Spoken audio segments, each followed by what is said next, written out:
Gayatri Mantra incorporates all these different aspects. It is a beautiful thing. It says, this higher force, if you imagine, you leave it vague, higher force. And if you don't try to understand what that higher force is, what will happen? You can say, I've been praying for this and this and this. Do you always get everything that you pray for? Your life will be so easy because all you have to do is to what? Ask that higher force what you want and it will all just drop on you. We'll get everything that we want. Okay? So therefore, if you don't inquire into the nature of that higher force, how does it operate? How come sometimes only your prayer seems to be answered and sometimes they are not answered? All these questions you will be left with and you will not be able to reconcile. So therefore, in order to pray effectively, you need to ask one more question, and that is, what is the nature of that higher force and how does it work? Because unless you have clarity about that, you will always have this question that if God, who you think is higher force, has all the knowledge and all the power to give me what I want, and I'm praying so sincerely, and everything doesn't come according to my wishes, so what? This God is suddenly sadistic. Because he has the power, he or she, and he still doesn't give me what I want, that I'm so sincerely praying for. So therefore, in order for you to pray effectively, you need to know what is the nature of the higher force. If you think that this higher force is away from you, which is other than you, which is separated from you in time and space, okay, you actually end up making that higher force just one of the entities in the universe. Because the universe is space and time framework, and within this time and space framework, we are all separated, right? You are here, I'm here. So you occupy this position in space. I occupy this position in space. And what is the distance between us? Let's say 1 foot. Now, if you think God is a higher force sitting somewhere out there, it's just one more entity in space-time framework, but removed from you by what? What distance? Infinite distance. Infinite distance, because that heaven, first of all, we don't even know where exactly to locate heaven in this, on this map of universe. We don't even know. Okay? So therefore, that higher force will always be construed by you, by your own thinking, as something which is not only separate from you, but very far away. Gayatri Mantra starts with correcting this vision. It says Om, which is Ishvara. Where do I find this Ishvara? Not out there, so far away from me. It says this Ishvara which I find in Bhuhu, Bhuvaha, Suvaha. Where do I find it? Bhuhu means earth. Suvaha means all the heavenly bodies. Okay? And Bhuvaha means in between the earth and heavenly bodies, there is what we call Antariksha. All the stars and planets and everything which is there, the entire universe. Okay? This so-called Ishvara, according to the Vedic vision, is not some entity away from you and something which is remote from you in time and space. It is something which is pervading everything. Bhuhu, Bhuvaha, Suvaha. The prayer starts by saying Om, which is Ishvara, which is pervading everything. Okay. Now, how do I understand that Ishvara pervades everything? Okay. Because when I look at the universe, I don't see some entity called Ishvara. I see human beings, I see mountains, I see rivers, I see trees, I see galaxies, sun, moon, stars, planets. I don't see any Ishvara there. Right? So, if what Vedic vision says is Ishvara is all pervading, why does it escape my perception? This is where Vedic vision makes you re-look at the universe. You think that this, in fact, all the discoveries of science, they have helped the Vedic vision tremendously. Okay? According to the Vedic vision, this whole tangible universe that you see, in the last class, what did we see? It comes from what? Earth, air, water, fire. Brilliant, right? It's nothing but combination of five elements, right? If you look at the planet, what is it? It's combination of these five elements.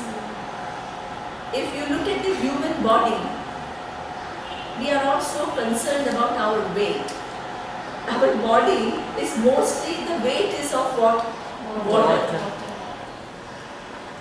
Right? So that means it is just as the planet is different permutation and combination of five elements, my body is also different permutations and combinations of five elements. Akasha is space, Vayu is air, okay.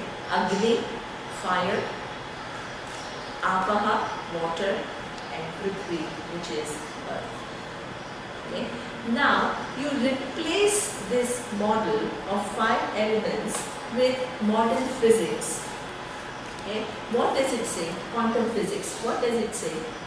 This whole universe is nothing but what? Particles. Particle physics says that when you see tangible objects, they are actually nothing but particles. And there is nothing very tangible about particles. Okay? You begin to think about after atoms, nothing is available for perception. It's all inference, it's all concepts. Okay? So therefore, this whole universe is nothing but made up of particles. Different permutations and combinations of particles give rise to different forms. Very similar to a Vedic vision, which is either you take particles or you take five elements, the whole world is what? Nothing but coming from these either atoms put together or particles put together. Okay? Or these five elements put together. The question is that these five elements, if they were just together randomly, will it make a universe which is operating with so much precision? This body is nothing but particles, but they're not just particles running around here and there. Okay? You go to a medical school and you want to study human body. How many years it takes for you to study this simple one human body? How long? Years and years and years. Okay? And there is a constant research going on because we still haven't understood, out of this cumulative knowledge of hundreds of years, we still haven't understood totally how the human body works. Then we say human body is too much knowledge. Okay? I only want to study one organ, which is the eye. Then from a medical college you become a normal ophthalmologist. Then you begin to specialize in how the eyes work. Then the eyes, how long does it take for you to, then what? You need further specialization. Somebody says, no, now I want to study only retina. You become retinologist. So therefore, there is knowledge within knowledge within knowledge. They are not just atoms and particles floating around just in the air and space like that. This human eye, that after years and years of looking, research, we haven't fully understood, is already made and it's already functioning. Okay? So that intelligence which puts all these elements together in a way that different permutations and combinations give rise to what? Different forms. That intelligence is at work even and now, because of which your eyes are working. Have you sat and designed your eye? Have you put all the different, you don't even know what constitutes your eyes. Okay? But each part of the eye is intricately connected to the other to give you the vision. And not only to give me vision, but to give all of you your vision.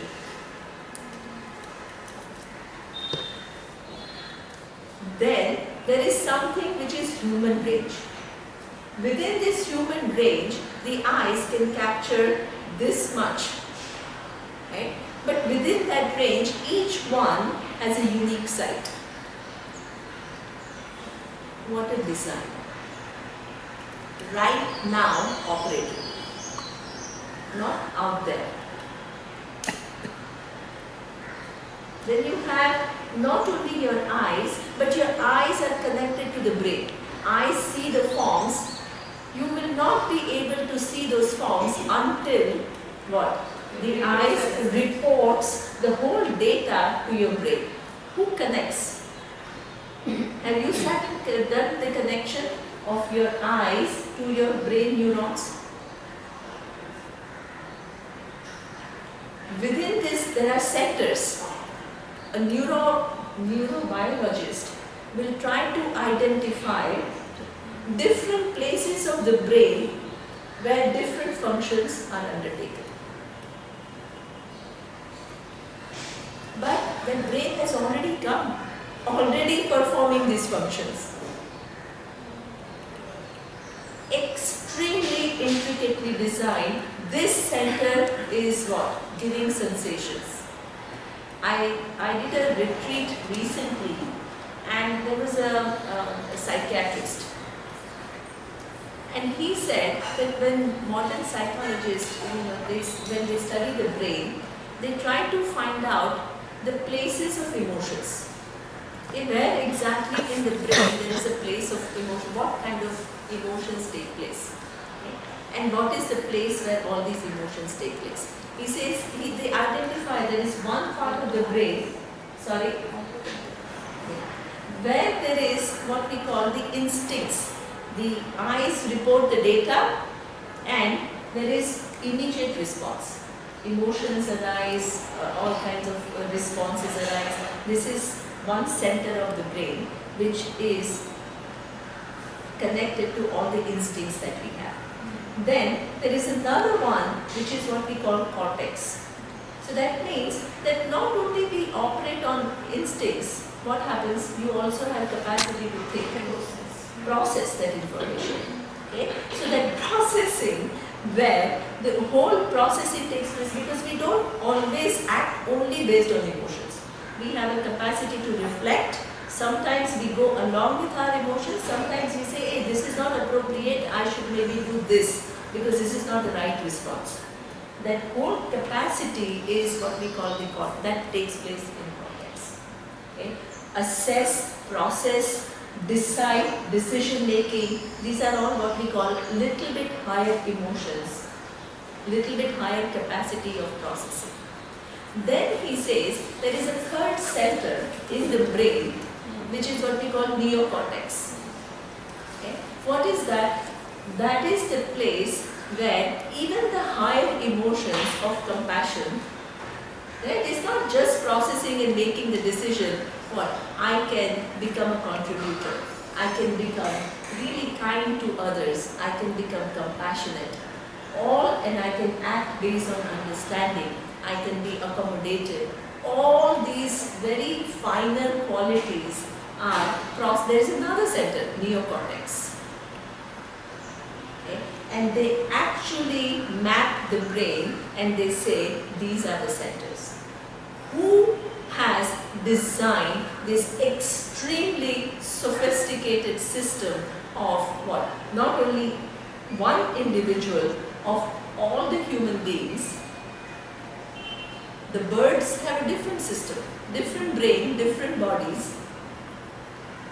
The reptiles, animals, different range of eyes. But within that range, each one has a unique vision. All from nothing but particles. How?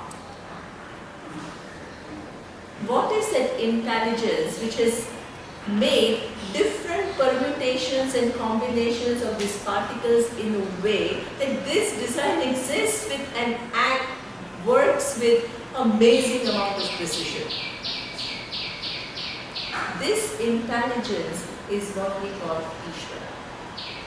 Vedic vision, if you see beyond what your eyes can meet, you will find nothing but that intelligence at play, making every form what it is, and that form connects with the rest of the universe and the other forms in the universe through series of laws. Laws of physics. What are laws of physics? It is that intelligence, when we look at how it designs different planets together, how these planets, even though they are moving at such a fast speed, the whole galaxy is actually moving. And within this huge movement, the distances remain constant. Because if the distances don't remain constant in this movement, what happens? Everything will collide and everything will just be destroyed. We come in this universe where this whole design is already there. And it's not that somebody has made the design and is away from the creation. That intelligence which is constantly at work to make your eyes what they are, your digestive system what it is, your kidneys to function the way it is, your cells to coordinate, billions of your cells in your body to coordinate in a way that you can do so many activities simultaneously. It's right now at work, here, here, here, here, here. So when we pray for this higher intelligence. Exactly. Which is intelligence, compassion. A human mind, the higher intelligence has given a discipline. Right? Within this program of higher intelligence is the human brain. Human brain is not away from it. Okay? And that human being can act compassionately is within this program of Ishvara. When I'm praying, I pray for higher intelligence. Yes. Right? This higher intelligence and Yes. Ishvara, I've Yes. understood perfectly wonderful visualization. Yes. Great explanation. But my point is this so-called higher intelligence capable of compassion? I have never prayed so hard in my life as my father in his 90 days. I have never prayed so hard in my life. I said that my family believes a lot in the Gayatri Mantra. It's very powerful. We said it for analysis. Those 19 days, I said the Gayatri Mantra how many times, and then someone says it's a Mahamrita because that's for healing and rejuvenation, whereas Gayatri Mantra is for spiritual guidance and purification. I did both. I would say to my dad, my father hated the Mahamrita because even in his deep unconsciousness, when I would say Mahamrita, his eyebrows would furrow, and I know he didn't like it. He had some uncomfortable. I said the Gayatri Mantra, he was so calm and so peaceful. What I'm saying is, I prayed so hard. Now, is that higher intelligence capable of compassion? That here is a family, here is someone who is praying so hard. I gave so many mantras, anything I could possibly think of.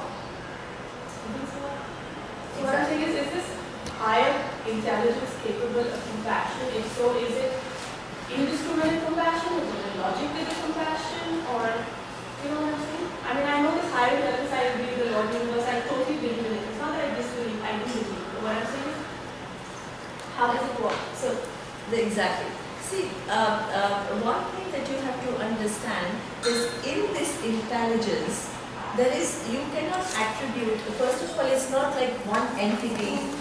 In this question itself is like you are giving it one status of an entity which is other than you, and you are praying to this, and you are at the mercy of this intelligence. You have to revise your understanding and say that this intelligence is everywhere. It cannot have one given attribute, because if it has one attribute, it cannot have the other attribute. So it means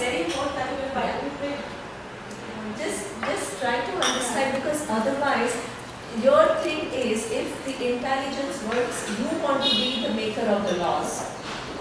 If you do what the intelligence does what you want it to do, it's compassionate. When intelligence doesn't do what you want it to do, it's not compassionate. This is behind your whole thing. It's like whenever I ask for something, if the intelligence gives me that, so long as I'm not harming anybody else. No, see, all this, we have to first listen to what we look. I think we all operate from a certain vision that we have. This whole Vedic vision takes time for you to actually question yourself rather than try to fit what Vedas say or Vedanta says into your framework. In order to just reflect on what is being said. Because I can't answer all these questions until I explain to you how Ishvara operates.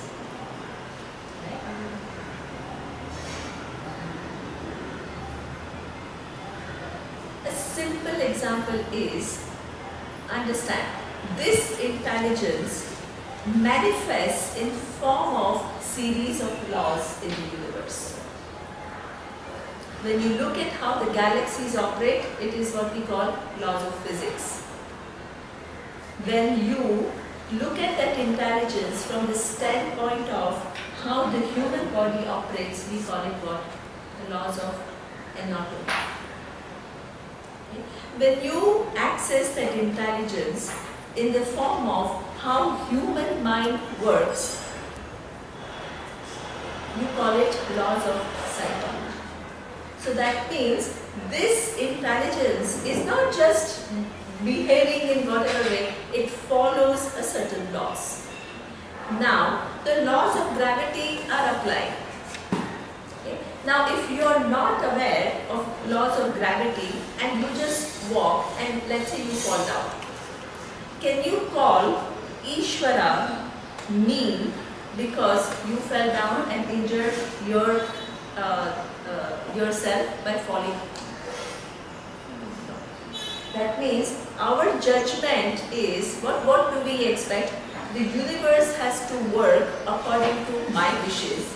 What is the reality?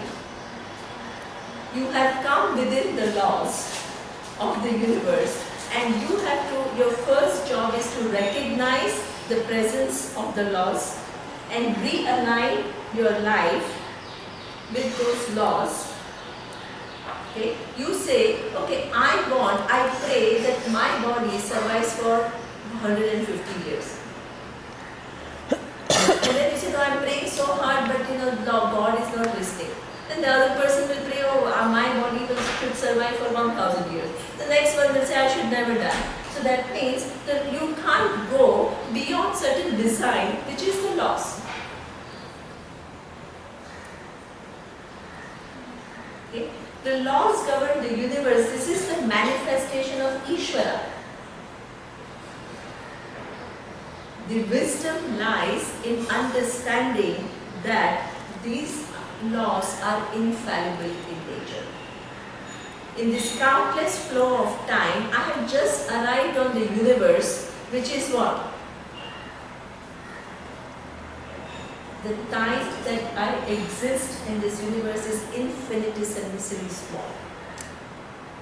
Within this, I want the entire universe to exist and behave according to my wishes. Is this reasonable?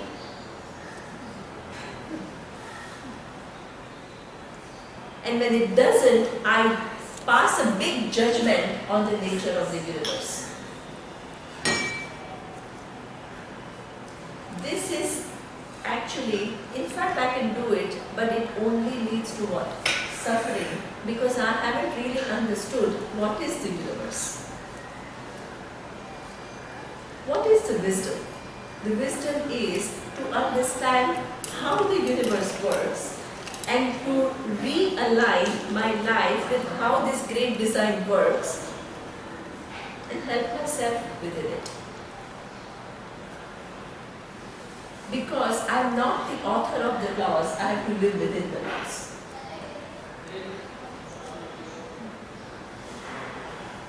I can't change laws of physics. I can pray. Ishvara will laugh. I can't change laws of anatomy. I come, that design is there. What do I need to do? Understand that design first of all. Don't resist that design and navigate my life within that design. That is wisdom. Okay? So therefore, Ishvara is pervading everything as intelligence, but that intelligence, the way we see it, is manifesting in form of different laws of the universe. Okay? Now, even though it is pervading everything, here he says, you want to remind yourself of this design or that intelligence which pervades everything every day in your buddhi, so that you are not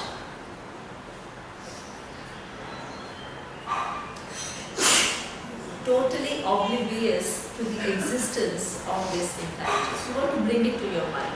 So you take one form, which is a manifestation of that intelligence, which is a direct blessing to you.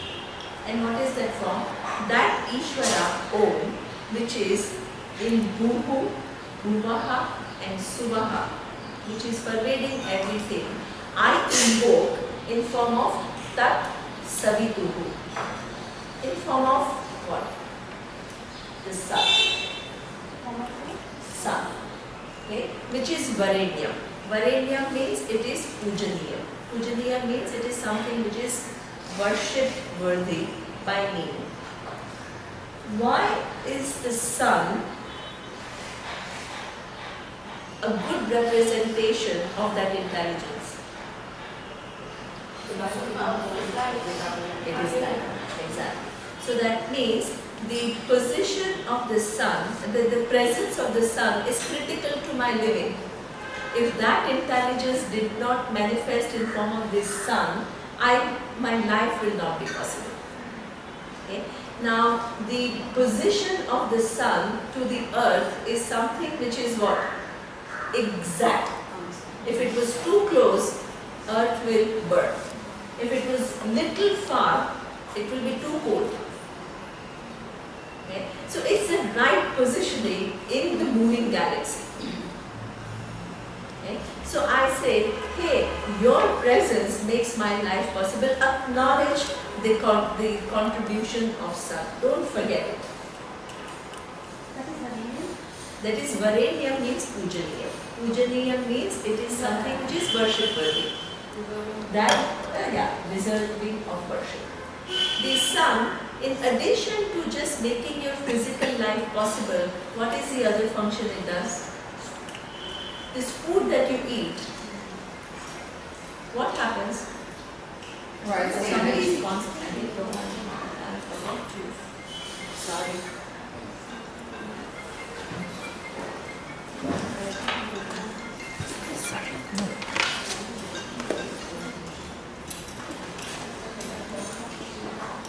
Okay. The food that you eat, how do you think, mostly comes from plants. There is a Taittiriya Upanishad, it says, Aushadhibhyaha Annam. Okay? The plant kingdom provides me the food to sustain my life. How do you think the plants give you food which nourishes all your body?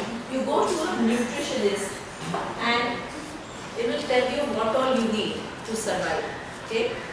All these different vitamins, minerals, proteins, and they keep on breaking it down and into D1 and D2 and D1 and D2 and D4 and all this.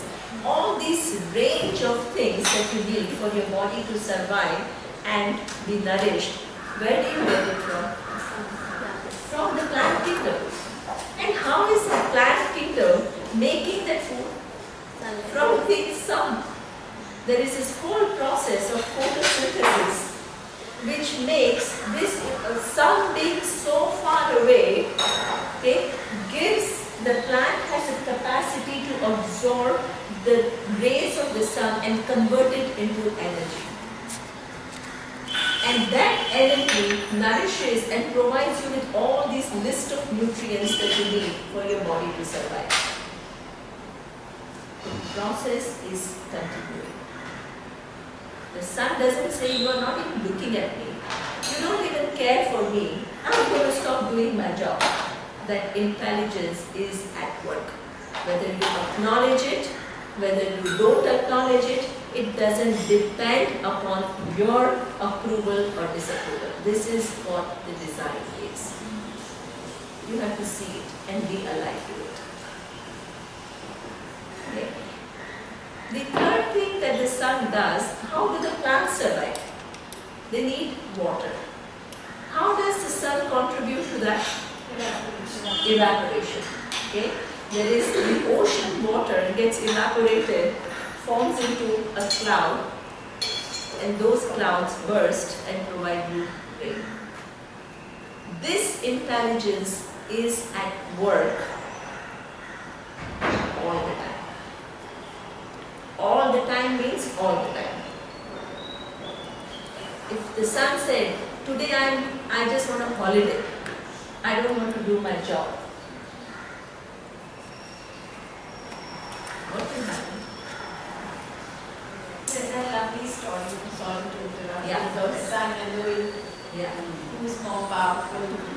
You know that story. So then, So the story is that the sun and the wind had a competition about who's more powerful, and they said that our power will be judged by who can get this man to take his coat off first. So there's a man on the earth who's wearing a coat. So the wind blows really hard, and the harder the wind blows, the tighter the man wraps the coat around himself. And then the sun just shines, and the man immediately just removes his coat because it's so hot. okay. So that means if that intelligence is everywhere, there is one representation of that intelligence which is directly what a great blessing to you. I bring it to my mind. It doesn't need my recognition. I am to benefit by recognizing its presence. Okay. But aren't you saying that according to what you're saying, that every particle in the universe follows all the laws and all is Ishvara, Yeah. including us? That's Absolutely. It's all pervasive. It is all pervasive. within you. Absolutely. Absolutely. If from your understanding of Ishvara, if you exclude yourself, then you don't understand the nature of Ishvara. The only way to understand Ishvara is include yourself. Otherwise, you will always have this thing, Ishvara is other than me and it is more powerful and I am asking for help and Ishvara doesn't give me the help.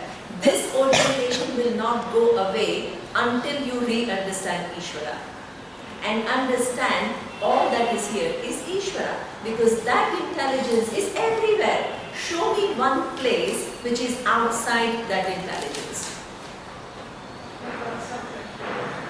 Yeah. Even that, in fact, yeah, absolutely. Even that suffering follows a certain laws, and you will see. I will talk about it. Let me talk about Gayatri Mantra and then we will take all these questions, because the suffering takes place.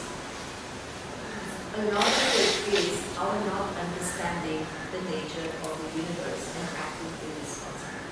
A lot of it. It's easier for me to sit in a living room and understand the nature of a law, but for something with an actual physical pain, it's harder for them to comprehend what we know.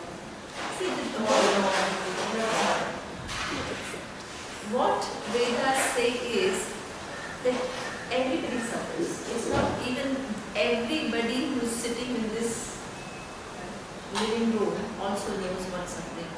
There is nobody who's outside. A lot of our suffering takes place because of our own doing. Okay? If I want to help myself and remove the suffering, then Vedanta has a certain way of looking at the world, in light of which I re-understand who am I, what is the nature of the universe, okay? What is my relationship with the cause of the universe, and in that proper understanding of what is lies solution to my suffering. That's what you're doing. Right? So that's why the whole pursuit is for yourself. Okay? Because don't think that only somebody out there is suffering, each one of us is suffering. This is the truth. And if you want to, you cannot change the world. The only thing you can do is, what can you do? You can change yourself. So it's acceptance It is of the laws and the realities. world on a daily basis. Exactly. So because we live in this universe, we don't even know anything. We just, what is my whole orientation. Now let us examine this. Okay, now before I didn't even think that there was Ishvara. But if I thought there was Ishvara, I thought it was away from me.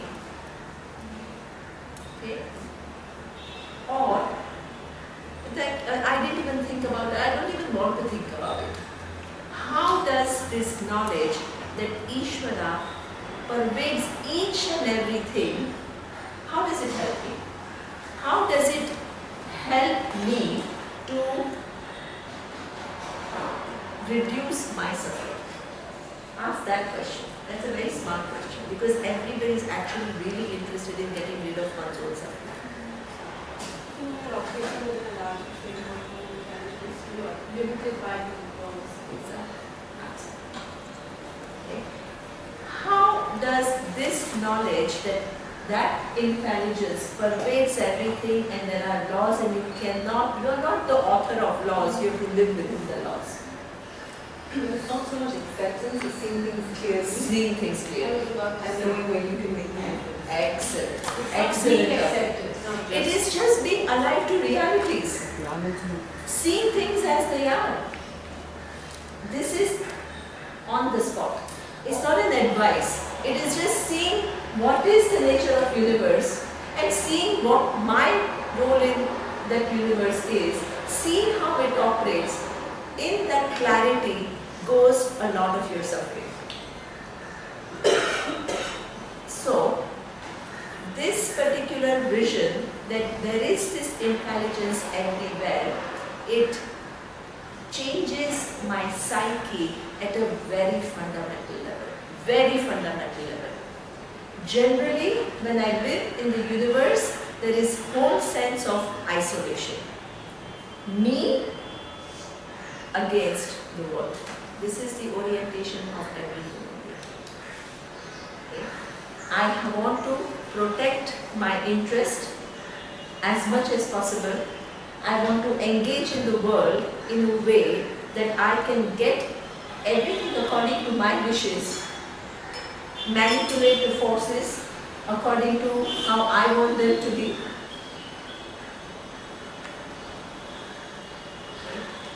Control everyone according to my likes. This is my orientation. If this is my orientation, suffering is inevitable. Because do I have the control? Have I designed the universe? Does the intelligence come and consult me? The fact is that from this sense of isolation and this orientation of working in the universe where I want everything to work according to my wishes, that itself will go. And as she says very rightly, you understand that you are operating within those laws. This is reality. Then, as Avni says, once you understand the laws accurately, you help yourself to accomplish what you have to accomplish. If you try to resist fact, what will happen?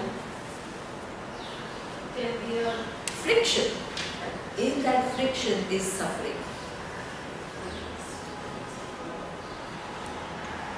you are resisting the laws of the universe which are infallible in nature.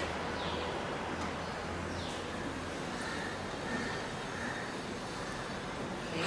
So therefore, from isolation to connection. Imagine, let's use an imagery of a wave. A wave, when it lives one's life thinking I'm one little wave, what will happen? It sees itself as one entity in the universe and every other wave is what? Separate. Then it will compare oneself to the other wave and what happens? Oh, that is a bigger wave and I'm small. Then there is jealousy. Then out of that jealousy, what will happen? The person will put the other person down. So that means there is this whole big suffering because I think I'm one entity and the world is other than me. If the same wave is told that all that is here is one ocean, it is a fact. The wave is not told to think positively. It's not an advice. Please understand. It's a reality. And say, now, retaining your waveness, you begin to understand one entity, which is the ocean. The other wave, is it separate from the ocean? All the different varieties, are they separate from the ocean? No. From one little entity which is isolated from the universe, if this wave understands that every wave of the present, past and future is part of one entity called ocean, how will that wave act in the world? In connection. So that means there is this whole shift in vision from isolation to connection, as Saloni said. Because it is based on fact of ocean. Ocean is not my imagination. It is not positive thinking. It is a fact. As long as the wave lives one's life thinking that and the vision is only on waveness, there is suffering. Because it's a highly partial, skewed vision of reality.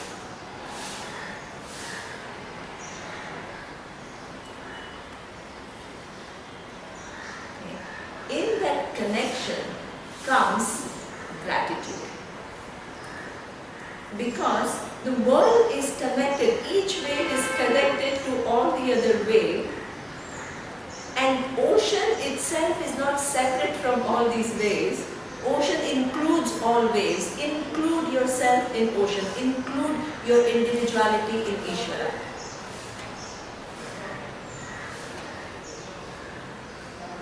From there comes what? Generally, when we operate in this universe, there is always some dissatisfaction. Everything works my way and I take it all for granted. When things, little things, the way I try to manipulate the world according to my wishes and things don't happen my way, then what? There is so much dissatisfaction, and from that dissatisfaction comes what? Frustration, anger, sadness, suffering. Okay? So that means the psyche with which we engage in the world is always dissatisfaction, because not everything happens our way. When things happen our way, we don't even thank anything. It's all taken for granted as though it is your entitlement. When things don't happen my way, there are two major ways in which we react. One is a victim psychology. Ask any psychologist. Why me? Why me? This syndrome is one of the most, it is going to put you in a loop where you will never help yourself. Why me? there is this whole thing of self-righteousness, as though I'm entitled, my opinions are the opinions. Everything should happen according to what I think. Okay? And in fact, things don't happen according to what you think. Then there is this whole thing of me, the great one, is a victim of circumstances, and then being so good and being so this, why this happens to me, why me? This is such a common psychology among almost every human being. Everybody feels persecuted. Why does everybody feel persecuted? Because things don't happen always from the time of birth till now. How many different things you wanted to happen? How many? Countless. And how many things actually happened according to what you wanted exactly? How many? Countless happened, and how many did not happen? Also. Okay? Now, imagine you are carrying this burden of countless things which did not happen your way. Your sense of why me, what? Goes on becoming bigger and bigger and bigger, and every interaction that you have with this universe is coming from what psyche? Of dissatisfaction and frustration. How are you going to change it? By seeing that the forces are not inimical to you, they are benevolent. The very fact, inimical, they are not, they are benevolent forces. The very fact that your immune system is constantly keeping all the bacteria away, thousands of things that which are attacking the body, and thousands are what? First, there is a whole big intelligence system which detects, and then it keeps them away from your body. This is part of the design of the universe. The sun and its benevolence is given to you. Every small thing that I do, which is what? This particular glass that I am drinking the water from, how many human beings have worked to make it possible for me? Think about it. How many? Countless. Countless. The contribution of so many people, starting from what? Somebody who fetched the water from the river, to somebody who transported it to some company, then they bottled it, then they again transported it to some retail shop. How many people are working in each of these companies? Then if you take the forces and the sun and the water and the whole ecology which works for it, countless for one activity, simple thing like for me to drink this water. And when I drink this water, I feel as though what? Nothing has happened. I'm just living with veils and veils and veils of ignorance. Vedic vision makes you remove those veils and see the reality. When you begin to see the reality, what do you see is there is a connection, and there is so many human beings and forces are at work to make your life possible and to provide all the needs that you have. Okay? You change your psyche from dissatisfaction to what? Gratitude. Just being alive to how the universe is. You don't need to be taught a workshop of 10-point program of how to bring about a self-transformation or anything. Just making you see what is the nature of the universe. Lift your veils of ignorance and see how the universe works.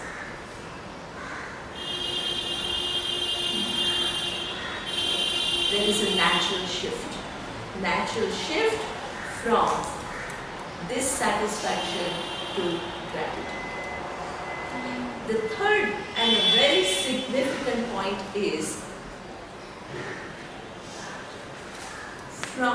It will change you from being consumer to being a contributor. Because your whole time, if you think you are an isolated human being, what is your whole attempt? To take and to take and to take and manipulate everything according to your likes. You are basically a taker. If you understand one thing, that you are already taking so much, the whole universe is working to satisfy smallest of your needs. The universe is designed in a way that you can never give more than what you take. Nobody can give more than what one takes. You take infinitely more than what you can give. If this is the setup, then just paying attention to more and more taking, is it a wise way to live? The shift, the healing comes when you become a giver. You have taken a lot, you become a contributor. In that contribution, in seeing that there is this big design, which is running the universe according to series of laws which are infallible in nature, within those laws, your existence exists, your talents exist, your resources exist, your unique place in the scheme of things exists. What can I do to enhance what? My quality of living by being a contributor. The minute I become a contributor, the whole psyche changes. I become proactive about things that I want to change. If I feel something is not in its place, if I can help somebody, I do it. From this complaining, dissatisfied human being who just sees certain things and then just constantly, what is my dissatisfaction going? How is it going to enhance anything in this universe? We take every random case and know why this suffering. If this happens because there are lost.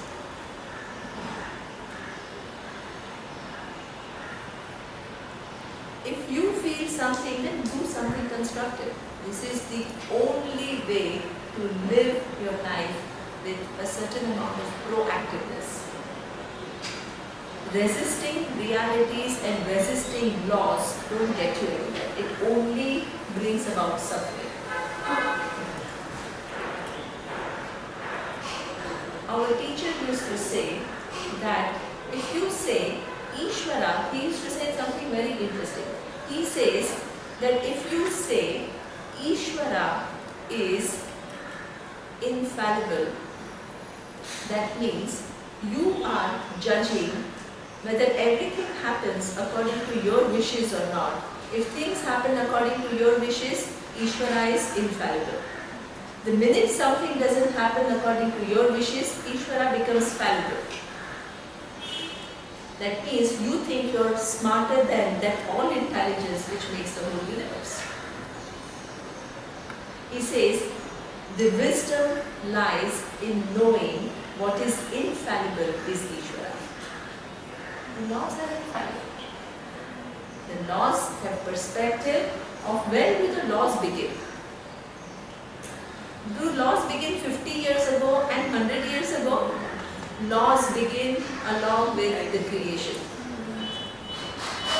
Okay? You see the creation from this, how many billions of years have passed since the creation, the Big Bang. So you see this creation after 6 billion years, which is running through series of laws of cause and effect, of which you have no understanding or no perspective. It's impossible. And within this, you think that it should be like this.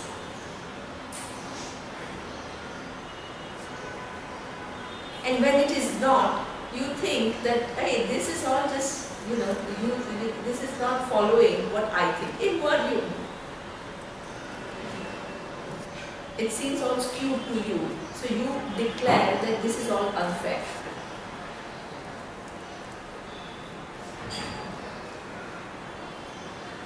Okay. This vision of unfair universe you have to change. Because as long as you feel that you are living in an unfair universe, You're crippled. you're You're crippled by You're your crippled whiny by feeling. your very whiny Of course. feeling. Okay? If you understand that the laws govern the universe, within those laws I am given power and I can do what I need to do. To intervene in a positive manner, you become proactive. So this is what it says. Tat savituhu varenyam. To this varenyam, this sun, which is a blessing, what am I asking? Okay? Tat savituhu varenyam bhargo devasya. Okay? Now that sun, which not only does all these physical aspects of making your life possible, it is bhargo devasya. It is a deva which is in form of a light. A light is not only a physical light, it is a light of knowledge which removes what? Ignorance, your veils. So here it says, hey, that sun, which also represents the light of knowledge, which removes my veils of ignorance, what am I asking for? Dhiyaha yanaha prachodaya. May that sun, just as it shines and there is no blemish there, make naha dhiyaha, our buddhi, clarity. Shine, that clarity shine through my mind. What a beautiful prayer. Okay. That clarity which is not confused, which is seeing the reality, which is alive to things. If that clarity with which I operate in the universe, imagine what is going to be my transaction with the universe, level of my transaction with the universe. Dhiyaha naha. Dhiyaha means mind. Prachodayat means let it light up. Remove all the confusion, remove all the ignorance, remove all the covers which keeps me from seeing the reality accurately. And because of that non-understanding of reality, there is infinite suffering for me. Remove that veils and veils and veils of ignorance, so I can act with clarity. Now, if only one person removes the veil and wants to become good, and if others are very confused, what happens? You can't. You still have movement. Excellent. You still have movement, but it's not Collective. It's not cohesive. Okay? So therefore, you ask not only for your own clarity. Dhiyaha is plural. Naha means plural. Our. That means let our minds be lighted so that what? They are in touch with reality and they behave with what? Certain amount of responsibility. We propitiate that intelligence. It's a word. Okay? We propitiate that sun, which is also which also removes the ignorance and darkness of confusion, and let our minds be lighted by that. Life is nothing but series of decisions. Whoever you are today is a result of not just today's action, it is how many decisions that you have taken in life. Today who you are is a function of series of decisions that you have made. Okay? If the decisions are not made with proper understanding and you expect perfect outcome, how is it possible?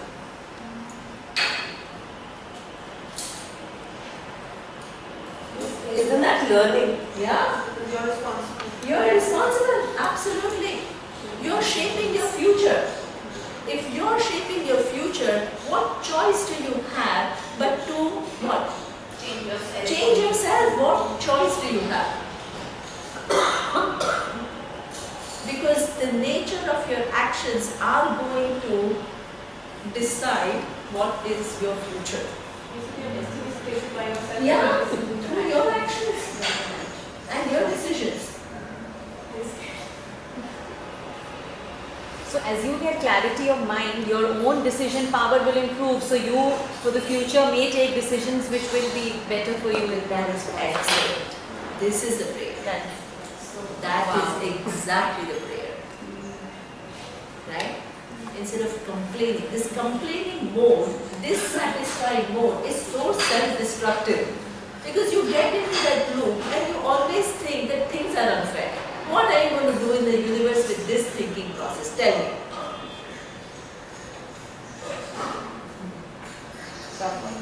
Suffer. You have to help yourself out of that suffering. It's not just that you things are unfair. Sometimes you want to feel ways to improve them, and this allows you a method to make change. Exactly. But some people do have more than their fair share. Unfortunately. See, the thing is that nobody can avoid situations which are not according to one's life. Nobody can avoid. How do you navigate your life? How do you respond? In that lies your wisdom. And how you respond also depends upon what you understand of the universe.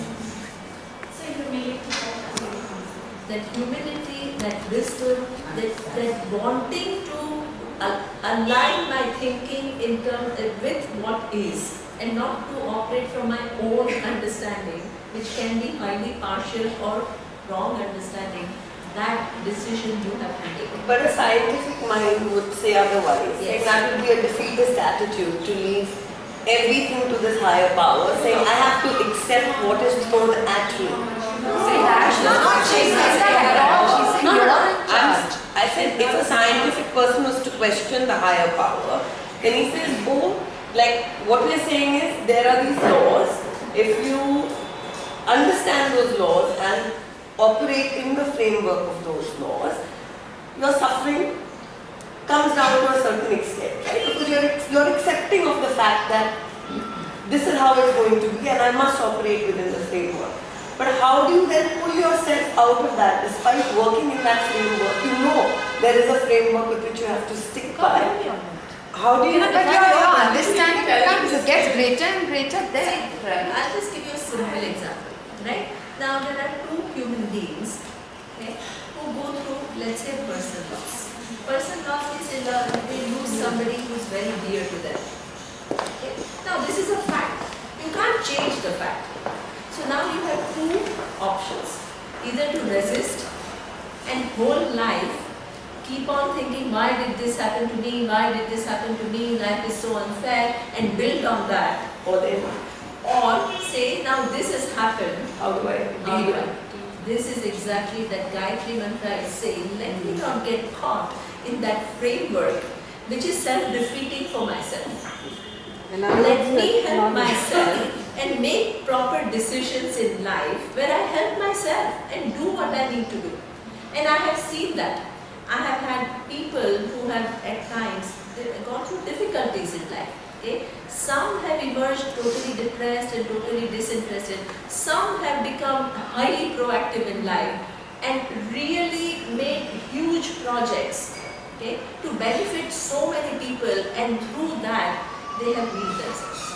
That the situations they have gone through is identical. Similar. The responses are totally different. It depends upon what you understand.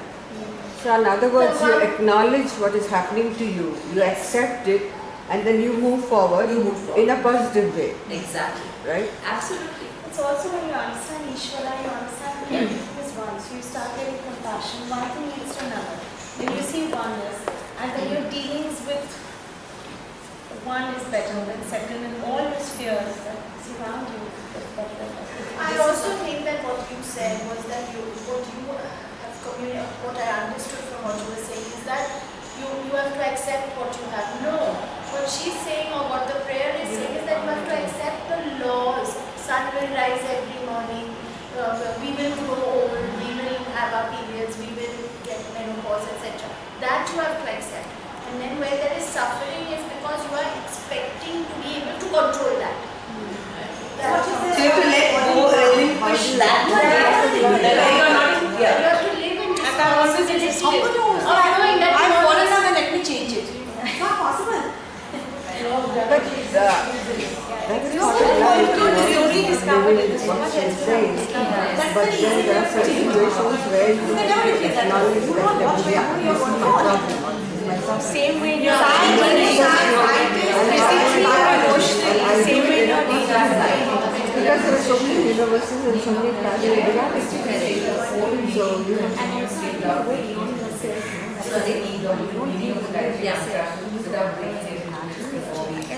Okay. Now, Rinki has a request. Okay, now there's just two things. I think one part that Abhi is talking about, and that is a very important part. Why I'm asking for that clarity is because I can make better decisions. That means that it's not just accepting, it is incorporating certain realities in my decision making. So I'm able to make the difference between what I can change and make better choices. Right? So you're being very proactive by saying increase my capacity to make proper decisions. Not like saying, okay, I'll accept every time I No, fall down. no, Doesn't matter. No, you have to move forward. Yeah, exactly. You have to understand that there is a Reason gravity why. which makes you fall down, so you have to accept that and then walk Watch on. where you're going. It's not Exactly. That's the law. That's the law. So you have to work within the law, so you have to help yourself. Because those laws also provide you lots of opportunities to what? Do things. Yeah, to be proactive in the world. So what you're saying is that while there is a self, right, Yes. and the biology of the self is based on a survival instinct is the strongest instinct you have.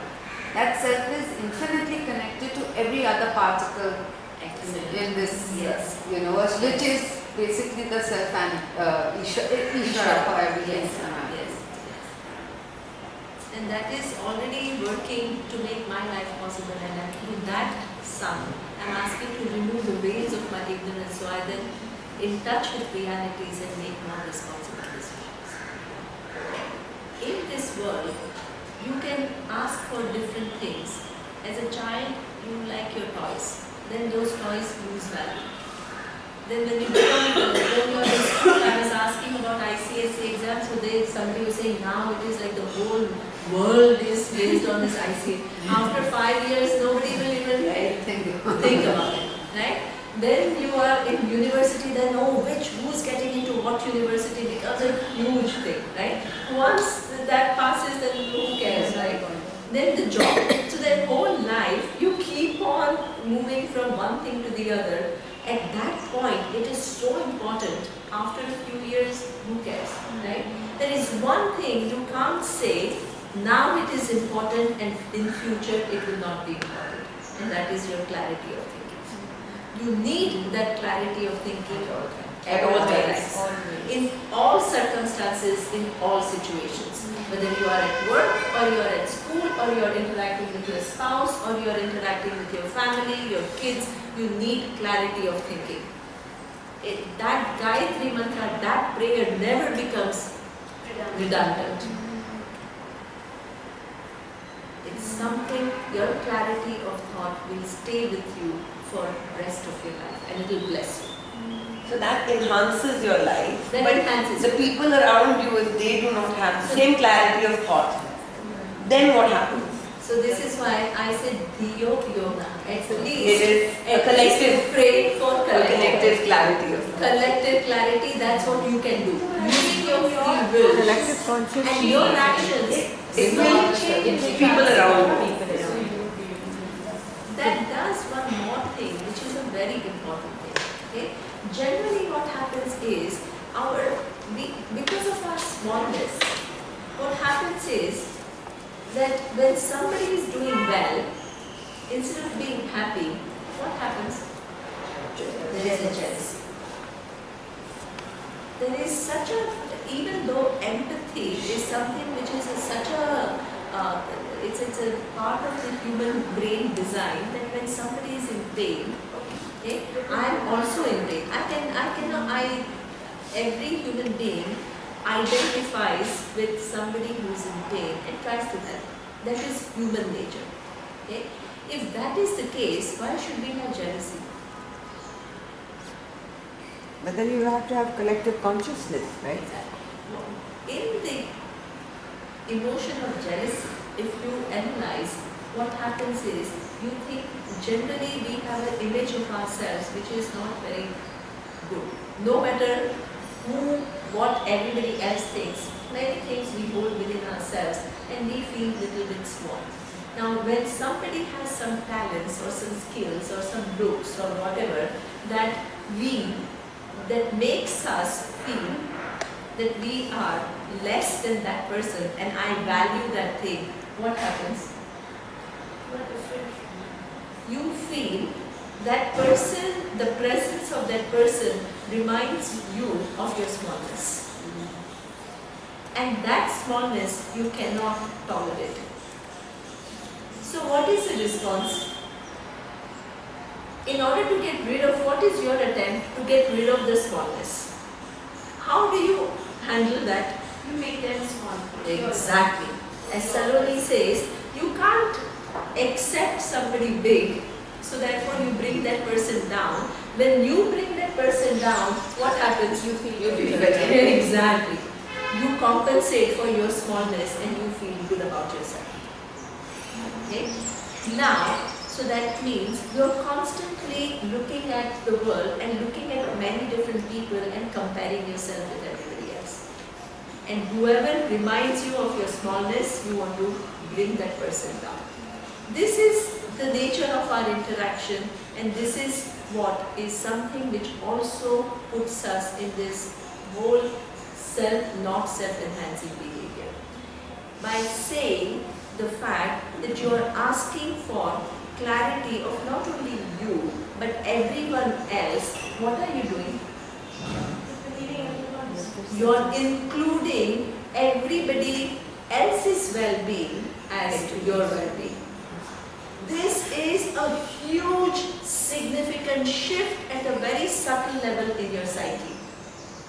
If you begin to define your good by everybody else's good, because if others are not happy, you also will not be happy, because you are part of this grand design where everything is interconnected. By bringing somebody else down, or by not being kind to somebody else, you are disturbing the whole design, and by disturbing the design, the effect is ultimately going to come where? To you. So the awareness is that you have to have collective consciousness, which includes everybody. Exactly. So that means it moves you from this person who is a dissatisfied person and who only wants to maximize my little gain.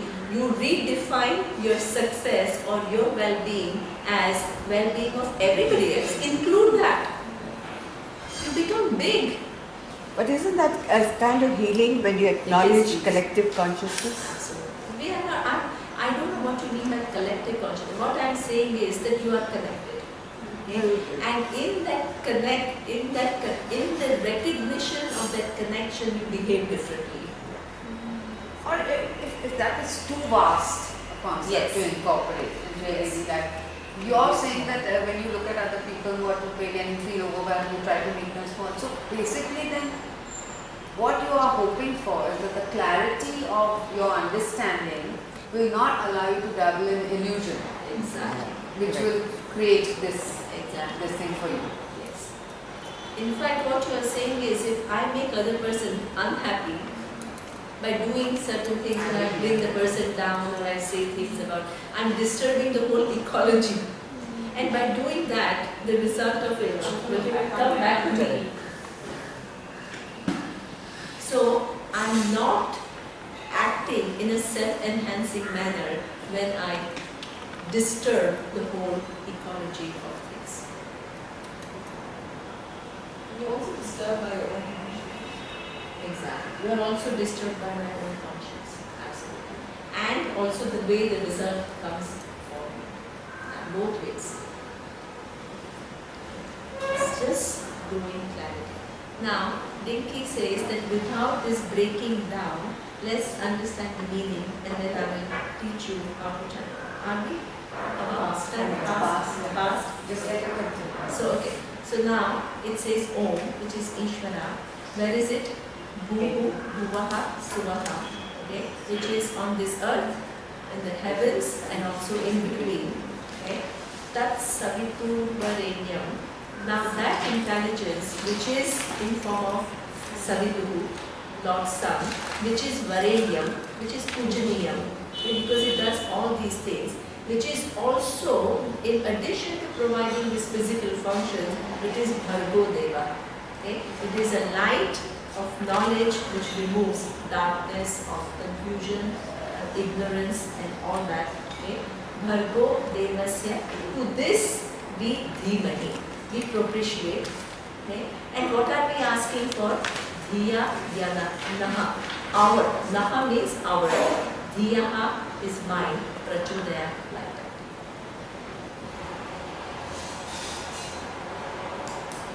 Light up our mind so that we can live responsibly in this universe.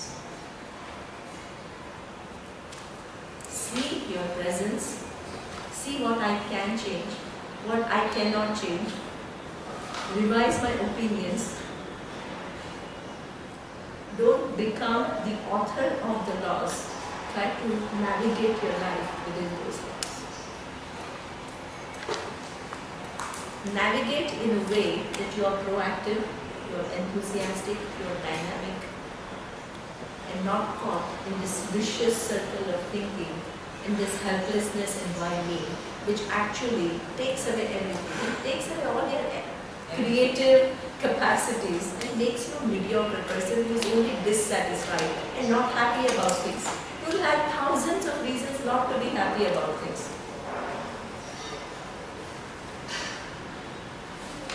And it is not self-enhancing or it is not enhancing to the betterment. Okay. I have to take charge of my life. I will end the class by one story, very nice story. Okay. There is somebody who is in my other class, she told me this story, I loved it. Okay. A child was given a puzzle, okay, and it was a highly complex puzzle. And somebody thought that it's impossible for the child to put all the parts together because it is too complex. The child, after 5 minutes, fixed it. Somebody was like, what? How did you fix this highly complex puzzle? The child said, behind this very complex looking puzzle, there is a human face. All I had to do was put the human face in place. When I put the human face in place, the puzzle fell in place. This is your life. You put your understanding in place, the world will become in place. That is the only proactive thing that you can do. You can help yourself with this wisdom. So, this is what this great mantra is saying. Can we chant or you have to go? You have to go? You can at least chant. We'll chant. Om Bhurvasvaha. Chant after me. Om Bhurvasvaha. Tatsaviturvarenyam. Tatsaviturvarenyam. Bhargo Devasya Dhimahi. Bhargo Devasya Dhimahi. Yo yo na prachodayat. Yo yo na prachodayat.